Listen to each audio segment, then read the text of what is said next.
आप ये सोचते उसमें पैदावार होती है। आप यूरिया मत डालो, डीएपी मत डालो, फिर देखो कितनी पैदावार होगी।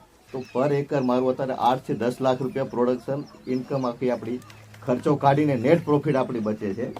મિત્રો, ગુજરાતના રાજ્યપાલ શ્રી કેસરગંજ ગામડાની મુલાકાતે ગયા છે। આપ સૌ જાણો છો એ મુજબ પ્રાકૃતિક ખેતીના સંપૂર્ણ હિમાયતી આપણા રાજ્યપાલશ્રીએ ગામડાની મુલાકાત લઈને પ્રાકૃતિક ખેતી ઉપર ભાર મૂક્યો છે। મિત્રો, પ્રાકૃતિક ખેતી જે છે સંપૂર્ણપણે ગાયના ગોબર મૂત્ર ઉપર આધારિત ખેતી છે, ઓર્ગેનિક પદ્ધતિ છે। એનાથી જમીનની ફળદ્રુપતા વધે છે, પાણીનો ઓછો વપરાશ થાય છે અને રસાયણ મુક્ત ખોરાક જે છે એનું નિર્માણ થાય છે। આવી સરસ પ્રાકૃતિક ખેતી તરફ ગુજરાતના રાજ્યપાલશ્રીએ આપણું ધ્યાન દોર્યું છે અને એમણે એ કેસરગંજ ગામની મુલાકાત લઈને શું કહ્યું એની આજે આપણે વાત કરવી છે। નમસ્કાર, ઇવનિંગ પોસ્ટ ન્યૂઝમાં હું છું આપની સાથે કુમાર।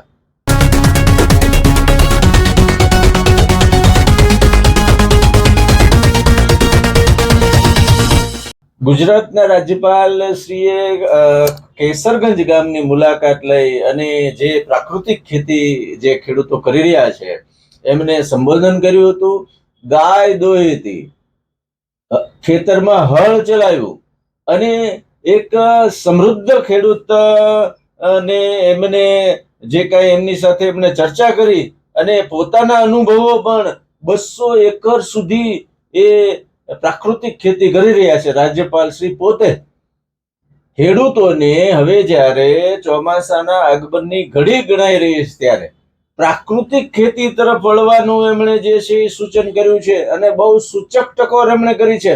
પહેલા તો રાજ્યપાલ શ્રીએ શું કહ્યું એ સાંભળો। जब एक हिस्से में आपको मजा आएगा कि ये तो हो सकती है, आपके बच्चे पोते शुद्ध खाएंगे, तो फिर आप पूरे में फैल जाना। मेरे पास कुरुक्षेत्र गुरुकुल में 200 एकड़ जमीन है।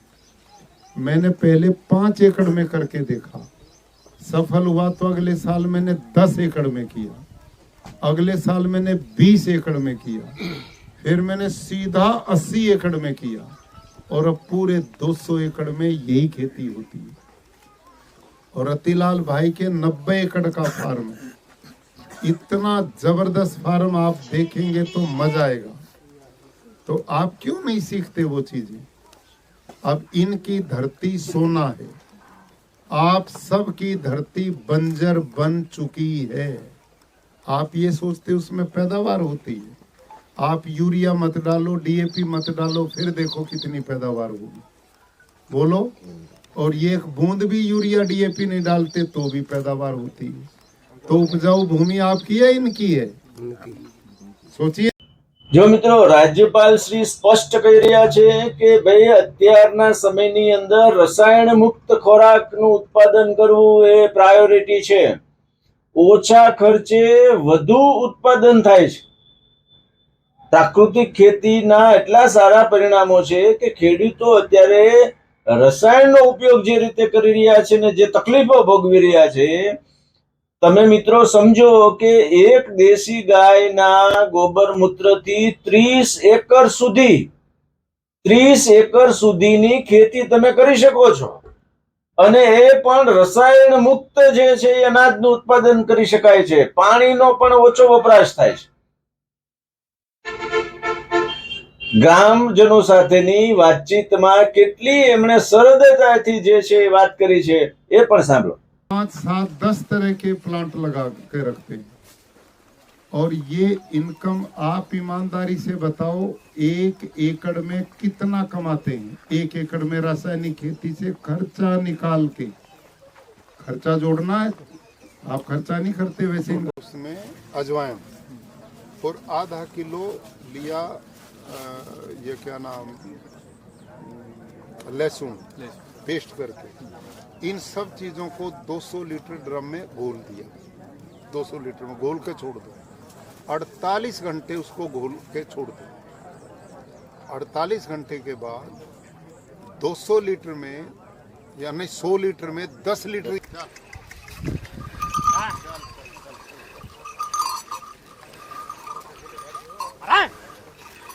हाँ अभी अभी इनको तो अब काटो, उनको छोड़ दो, आपका सही एक्सपेरिमेंट आएगा। हाँ वो शूट भी निकालनी है जो ये रूट स्टॉक की है।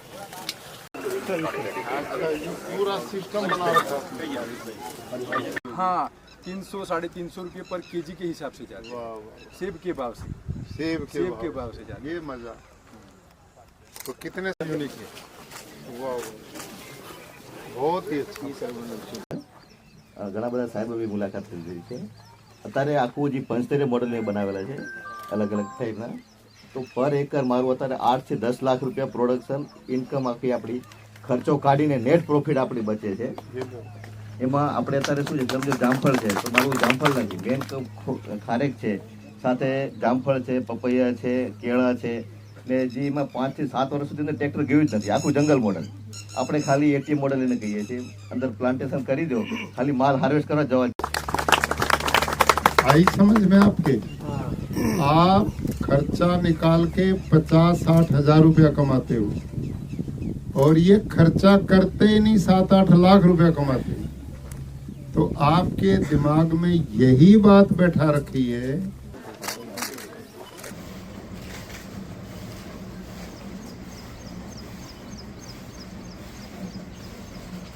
हरीश भाई, बधाई हो और आप बढ़ते रहो। इसको बहुत अच्छा बना, बहुत अच्छा लगा। और इसमें भी आप एक निवेदन है मेरा, रतिलाल भाई के खेत में एक बार जाके इसके 1 ग्राम में 300 करोड़ से भी ज्यादा है, 300 करोड़ से भी ज्यादा, इसलिए वो डालना है। મિત્રો, પ્રાકૃતિક ખેતી જે છે મુખ્યત્વે પંચામૃતના સિદ્ધાંતો ઉપર જે છે એ કામ કરે છે. એના 5 બાબતો ઉપર આ પ્રાકૃતિક ખેતી છે નિર્ભર છે, જેમાં જીવામૃત કહેવાય છે. જીવામૃત મતલબ દેશી ગાયના છાણ, ગૌમૂત્ર, ગોળ, કઠોળનો લોટ અને માટીમાંથી બનતો ખાતર જે જમીનને પોષક તત્વો પૂરા પાડે છે, મતલબ જીવામૃત છે. બીજામૃત એટલે વાવેતર પહેલા બિયારણને ગાયના છાણ, ગૌમૂત્ર અને ચૂનાના મિશ્રણથી પટ આપવાની પ્રક્રિયા જે પાકને રોગોથી બચાવે છે. આચ્છાદન એટલે જમીનમાં ભેજ જાળવી રાખવા માટે પાકના અવશેષો કે પાંદડાઓથી જમીનને ઢાંકી દેવામાં આવે છે. એને આચ્છાદન પ્રક્રિયા કહે છે. ચોથો મુદ્દો છે વાપસા એટલે કે ભેજ. મૂળને પૂરતા પ્રમાણમાં હવા અને ભેજ મેળવવા માટે વાપસા ઉપયોગમાં કરાય છે. અને જૈવ વૈવિધ્ય, મુખ્ય પાક સાથે અન્ય સહજીવી પાક લેવા એને જૈવ વૈવિધ્ય કહેવામાં આવે છે. પ્રાકૃતિક ખેતીના ફાયદાઓ જે છે એ આપણે સમજીએ.